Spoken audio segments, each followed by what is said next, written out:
All right. Me and Elaine Kerr, we'll be going to the federal building tomorrow, as I spoke about here the other day. These are the kind of things that I'm going to be going and doing. I'm going to go there and I'm going to request justice because I feel I deserve it. Here in their supposedly their brief that is set for, it says January 22nd of 2013, but again, that's one of those altered documents that I have in my possession. But they quote here on their page, they state, because of the records are a major issue, the commission properly admitted into evidence and considered medical records pursuant to JRP Rule 10, including records from Safe Corporation and the Idaho Department of Correction. Okay, if that's it, then let me ask this. And this was done, well, January of 2013. Will the state insurance fund then explain this? And what I did win, because what you all did is what you did. Dear Mr. Kilt, which is from the Idaho State Insurance Fund. Safe Corporation out of Salem, Oregon. That's who this letter is from. Or to. Dear Mr. Kilt, this letter is in response to your correspondence dated January 23rd of 2009 regarding the above captioned claimant, which is me. Enclosed, please find the records that were mailed to the State Insurance Fund on or about August 14th of 2008. Please be advised that the State Insurance Fund has deleted these records from our computer system. Therefore, no records from Safe Corporation regarding Mr. Clark are on our system. So, as of January 30th of 2009, those records are now deemed mute because, it was filed July 9th of 2008. But this is a letter that I received myself and sent to the law firm of Anderson, Julian Hall because I wanted to know exactly what was going on. And is that really Exhibit A that's in the records? Because that's what they have at the bottom of this. But then I have some other documents, clearly, that shows how they've darkened them out, too, also. So what does that mean? Well, I'll tell you what this means. This is on the authorization of September 23rd of 2008, which is for them. Well, they sent me some authorization, HIPAA, authorization for direction for release of records, authorized in direction release of the State of Oregon Department of Correction, and authorization and direction of release for the State of Idaho Department of Correction. Now, those releases were sent to me September of 2008. But what the State Insurance Fund had already done is they had already received my private records, as they did here.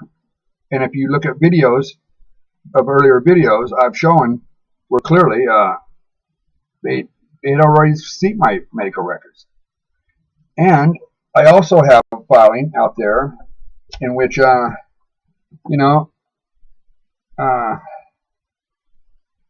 other documents. But this is another document, and this document is in relation to the alterations of documents from the Industrial Commission. Other than the lies that are being said by the State Insurance Fund, and because of the abuse of authority by the Industrial Commission, allowing all this stuff to happen, this is an alteration of a document. Now, what I'm going to do is I'm going to kind of show you, and you'll be able to see it in the light. If you see this right here, okay, this right here, now, when I take away the light, you won't see that on the page. Well, kind of. But if you look at it, from my point of view, or even like right here, it's about to be what I'd be looking at. Nothing. You wouldn't see it. You wouldn't see that that's altered until you actually get light behind it. Or the daylight is how Elaine Kerr here noticed it. See? Clearly, it's been altered. And what it is, it's the is the June 14, 2012, filed to the Industrial Commission in regards to Lynn Luker lien that was presented before the Supreme Court.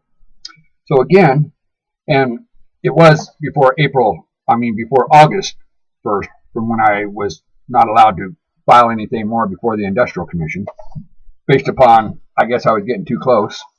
So here I've got a document from Ms. Joulons stating that they sent all these records back, and now they're, and so they don't have them on their record anymore. But then again, I have them here stating to how the commission properly, what's that about?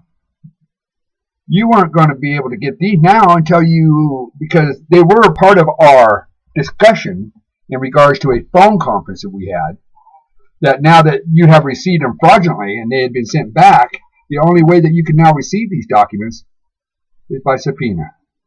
And they haven't been subpoenaed as far as I know, and I know my 3-time quitter of an attorney didn't do it, because Lynn Luker clearly had an obligation. He knew about this fraud.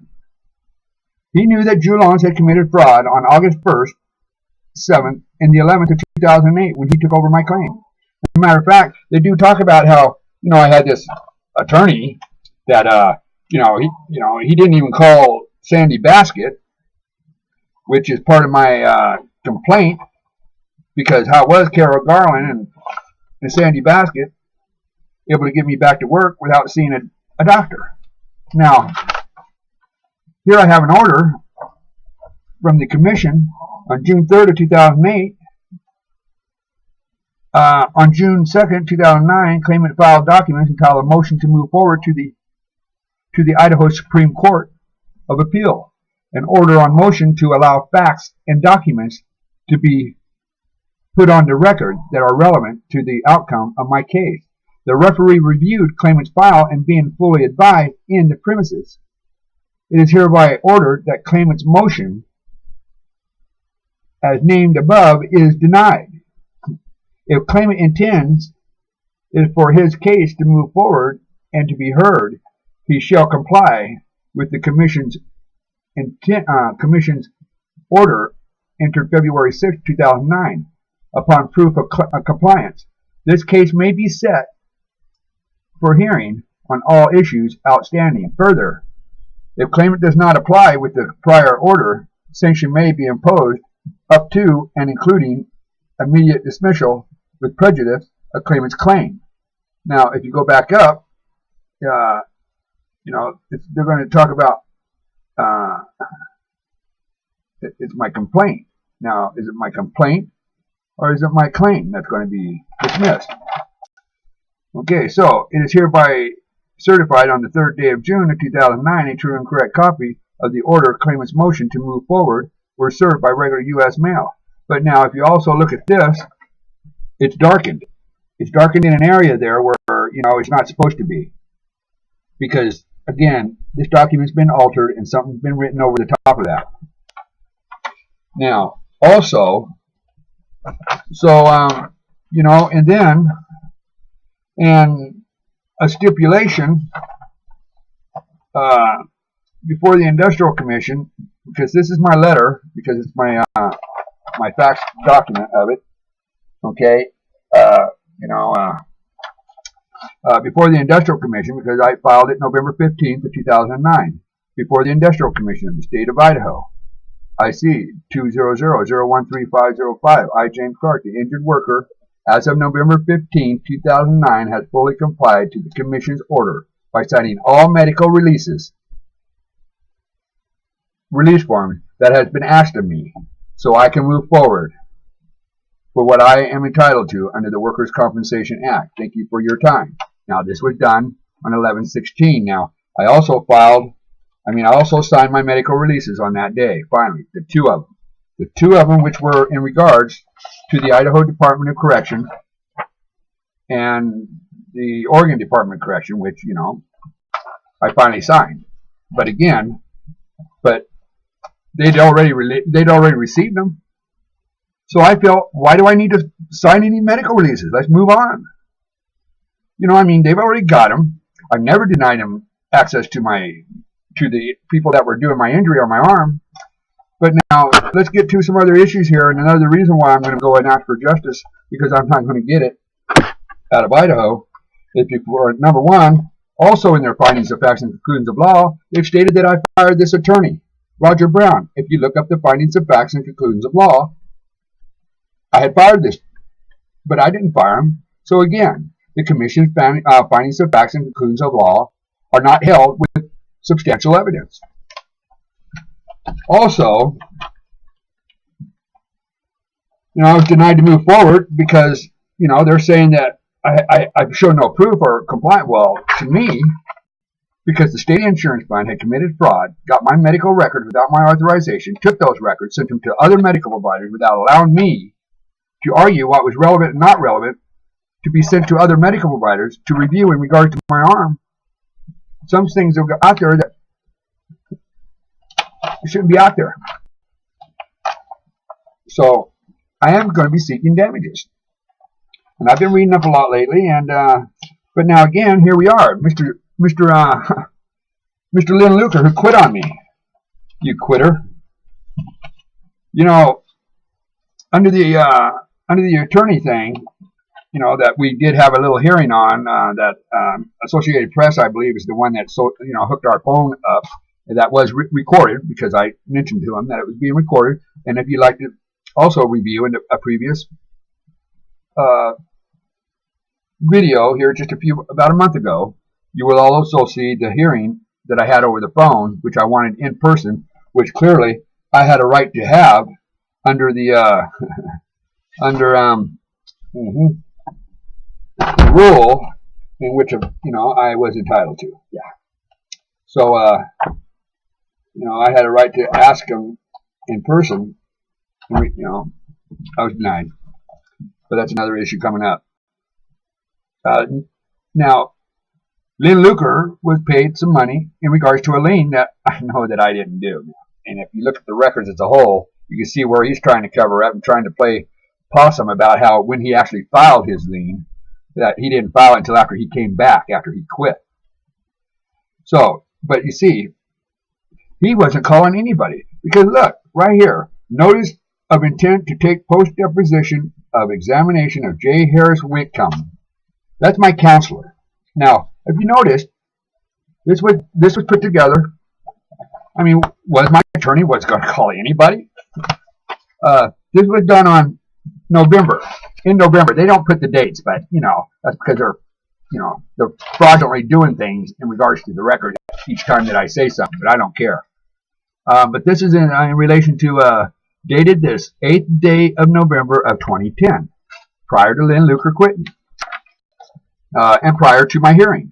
So, basically, it was the defendants that were going to do the deposition of my counselor. They also intend to take post-hearing deposition of oral examination of James Moreland, my pain specialist. The ones that you made me quit there, Miss Rachel O'Barr, just right after I was fighting with you to get, and then you even got it in your in phone conversations where you were going to call my psychiatrist, Dr. Steinberg, this gentleman, which also the law firm of Anderson, Julian Hall are the ones that were going to do the deposition or pay for him. So again, who was my attorney going to call on my behalf? Because obviously, so far as the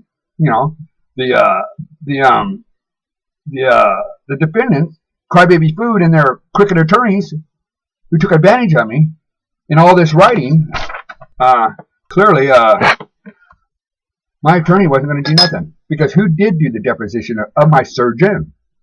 Well, again, even though that my attorney speaks about how he did appear at a deposition, but again, he didn't pay for that deposition of my surgeon. They did. Now, I also have where all of a sudden, because Lynn Luker did quit, and he's not supposed to if it's going to affect any pending depositions that's going to delay my case. Well, he withdrew on the 20th, and they had to withdraw to have done because they'd already had Dr. Hansen, which they had done. They had my doctors, Dr. Wilson. They had him scheduled on the 31st of December. They also had Mr. Moreland, my pain specialist, scheduled. But they're not saying they had my psychiatrist scheduled yet. But it doesn't matter. Who the hell were you going to do for me, Len Luker? What did you do? Nothing. Your corrupt state and all this corrupt stuff, because in this filing right here, Ms. O'Barr, I will be filing it under a RICO Act. The RICO Act, Ms. O'Barr, because how you stated it in this old brief that you did, and because I didn't catch it until just the other day, now I know what you're trying to say, because you weren't talking about some things are before the commission, some things aren't properly. I don't know, because of the corruptness of everything. You have stated in your defendant's post-hearing brief, here it is, okay, that was filed May 13th, okay, so this is what you put, Miss O'Barr. So again, I want justice, because clearly everybody's thinking that it's the elbow, because what you've all done is, I'll tell you how it's done. The Industrial Commission took evidence on the case November 19th, but actually, the referee, Douglas Donahue, should have stepped aside, who clearly had a conflict of interest, because you ought to see my wording, because I am very open. Claimant appeared in person, represented by Lynn M. Luker. Defendants Crybaby Food and the State Insurance Fund appeared through counsel, Alan K. Hall and Rachel O'Barr. Claimant testified on his own, blah, blah, blah, blah. Testimony of the evidence. Okay, well, I got to get over here to the next page. Claimant suffered a right upper extremity crush injury in the accident of April 17th of 2008, for which he received extensive medical treatment, including surgery by Dr. Hansen, medical time loss benefit, medical time loss, and permanent partial impairment benefits were paid in connection with the accepted claim for his right upper extremity crush injury, as well as post-traumatic stress disorder, PTSD. The primary issue is the case whether claimant was entitled to an additional medical benefit, whether claimant is medically stable in connection with his PTSD and or with the psychological condition of the and if medical stability, whether and to what extent claimant is disabled. Defendants contend that the claimant is not entitled to additional benefits, including medical bills, in concerning with the hospitalization at West Valley Medical Center and our Intermountain Hospital, as well as travel reimbursement and our attendant care in connection with his surgery by Dr. Hansen, which is a contract. You ask. Dr. Hansen rejected. Dr. Hansen. Defendants also contend that claimant is medically stable and has returned to suitable with baseline with respect to his PTSD diagnosed and other psychiatric conditions, and thereby deny the claimant is entitled to additional TDD benefits as well as future medical treatment. Therefore, defendants further contend that claimant is medically stable in connection with his right upper extremity injury, and hereby defers to the discretion of the Industrial Commission as respect to a disability, if any, in excess of impairment relating to his claimed industrial accident. Finally, defendants assert claimant is not entitled to an award of attorney fees. Facts: claimant's pre-accident medical history, as demonstrated in the medical records as well as the panel IME records. The claimant's medical history is significant for prior back injury and multiple hospitalization for chronic pain. No, there's not. No, there is not. No, there's not. As demonstrated in the medical records as well, prior to right upper extremity injury, multiple suicide. No. And here it comes. Claimant suffered a back injury in approximately 1988 as a result of a robbery. Yeah, I did. December 23rd, 1988 to be exact. Where claimant was employed as a clerk Claimant suffered from chronic back pain, and as a result of the injury, for which he received extensive conservative treatment. No, I did not. Claimant was evaluated at Holy Rosary Medical Center on June 22nd of 1989, following an attempt suicide by means of overdose of Flexeril. Claimant reported he was separated from his spouse, frustrated over. No, it wasn't. Jesus, where's that area at? Where's that part at? That am I reading out the right one? What one? The one that's got that where they state that I thought it was right over here.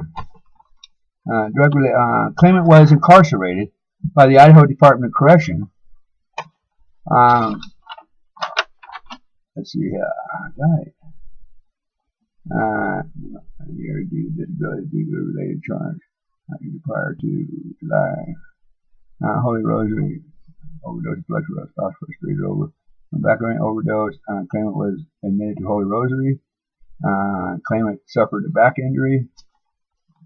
Resulted in injury, resulted extensive. As a clerk, claimant suffered.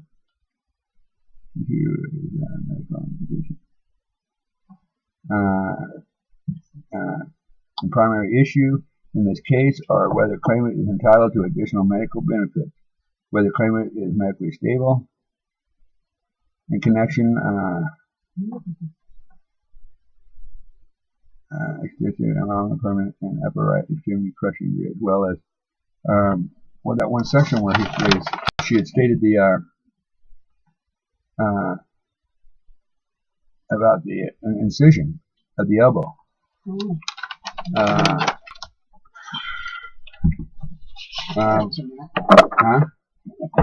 Well, I thought it was too. Oh, you know what? I might be opinion. Based upon the foregoing evidence, it might be anyway. Let's see here. Despite the expert medical opinion, manipulated the medical providers of our sorority say continued to pay medical benefits as well as authorized surgery, despite expert medical opinions supporting denial or discontinuation of treatment.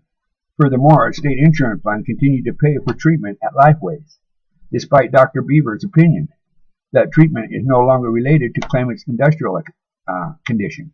Finally, state insurance fund paid in advance against the PPI benefit and offered a second advance at claimant's request. Based upon the foregoing, defendants respectfully request the Commission issue its order denying the appellant. Based on the foregoing, denying the complainant reimbursed physician for his industrial. Oh, wait a minute. Based upon the foregoing evidence, argument, and authority, defendants request that the Commission issue its order denying claimant's claim for additional medical benefits, including travel and care and reimbursement. Defendants do not dispute further medical care as directed by his treating physicians for his industrial right arm condition. However, defendants contend that the claimant is medically stable and has returned to baseline with respect to his PTS diagnosis. Thereby, request the Commission issue its order denying additional benefit. But if you see my doctors, that my attorney who quit clearly should have had testified on my behalf, because again, their doctors' statements that they're using are lies. But who's going to step up? I'm going to step up tomorrow, based upon a statement that was said in this. A physician for the industrial right condition. However, defendants contend that claimant is medically stable and returned to baseline. Medical treatment for ongoing psychological and psychiatric condition. Defendants defer to the hearing officer and the Commission with respect to the disability of, if any, in excess of the impairment rating, to claimant's industrial accident, to any offset or credit for impairment benefits paid. Finally, the defendants request the Commission deny claimant's demand for attorney fees pursuant to Idaho Code 7284. Now, what I did is I requested for medical care, just like they did, for the denial of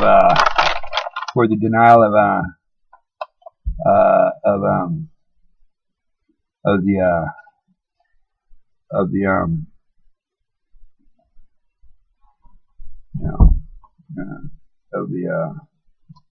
yeah. You know what? I'm going to find that area here.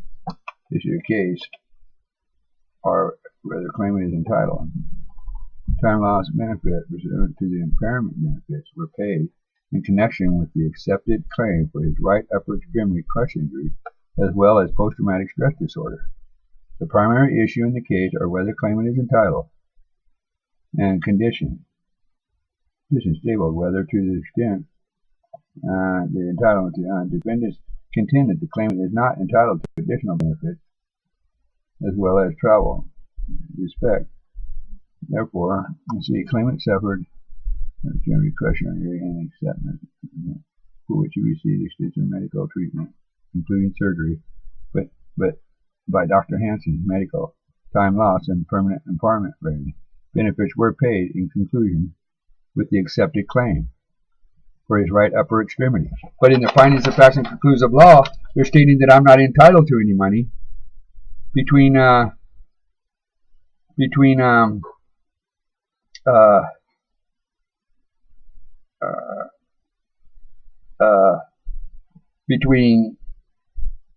June 4th or June 5th of 2008 to stability, which is 2009, and then from stability to the claim. So basically, I had to pay back everything because I had been paid, but I don't think I was paid everything I was supposed to have been being paid. But I had to pay back everything that Dr. Hansen gave me. Plus, if it sounded right, and if it is the way it's worded, I had to pay back that little bit of money that they were giving me every 2 weeks of that $280-something that they were giving me. So to me, I got screwed. So tell me something, Associated Press, what did I get? Since you don't want to come and see my side of the story, because there is corruption in Idaho. Lynn Luker, why did you not do any of this for me? You knew that they had committed fraud, and they were not entitled to those records that you allowed to be presented at oral argument that you knew about, that I didn't know about, because in my stuff that I have, I'm not aware of it. But anyway, thanks for, but anyway, that's where we're at. So we're going to go to,